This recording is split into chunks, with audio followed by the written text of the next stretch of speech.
Okay guys, we're going to be talking about the curves adjustment layer today. And levels and curves is something that a lot of people use on almost every photo they take. Not every time, but it's a very basic adjustment.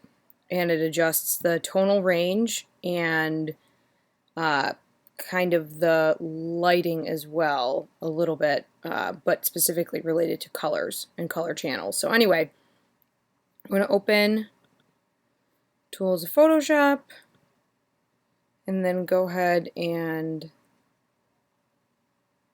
select your curves photo. You can see it's a JPEG right now. So again, I'm going to go Photoshop and go backwards and just select a photo like that. Nice Pexels image for you. Okay, and I chose an image that has a lot of color in it and just kind of an isolated look at color. So over here on your adjustments palette, or sometimes you can use the black and white cookie down here to select them, that you can see there's like a grid with an S curve on it. And the S curve this is the curves adjustment layer. So if you want to click on it, and then you can see that the curves adjustment pops up right away.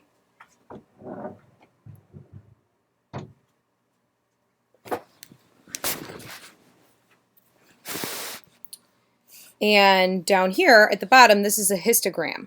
Okay, a histogram is a visual like graph of the lights and darks in your photos, but also the color channels in your photos.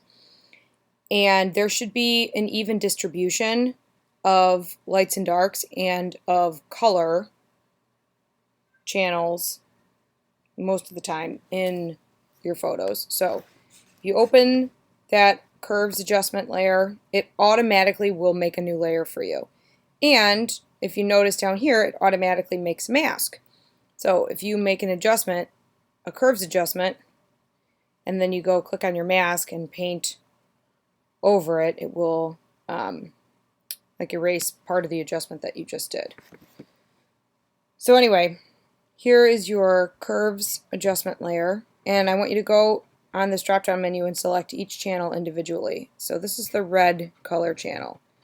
And what you're looking for here is a slight S curve. So you want to click on this top part of the diagonal line and drag it up slightly, and then click on the bottom and drag that down. And this is the highlights, and this down here is the lowlights or the shadows in your photo. And then you want to go ahead and do that with the green as well. Just a little bit, not a lot. And again, Photoshop, especially if it's a really great photo initially, sometimes you don't need a lot of change.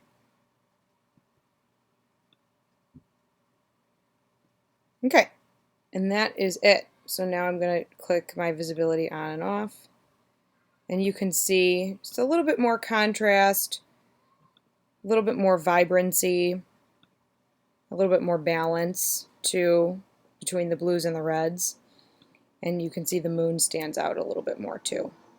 So that is curves.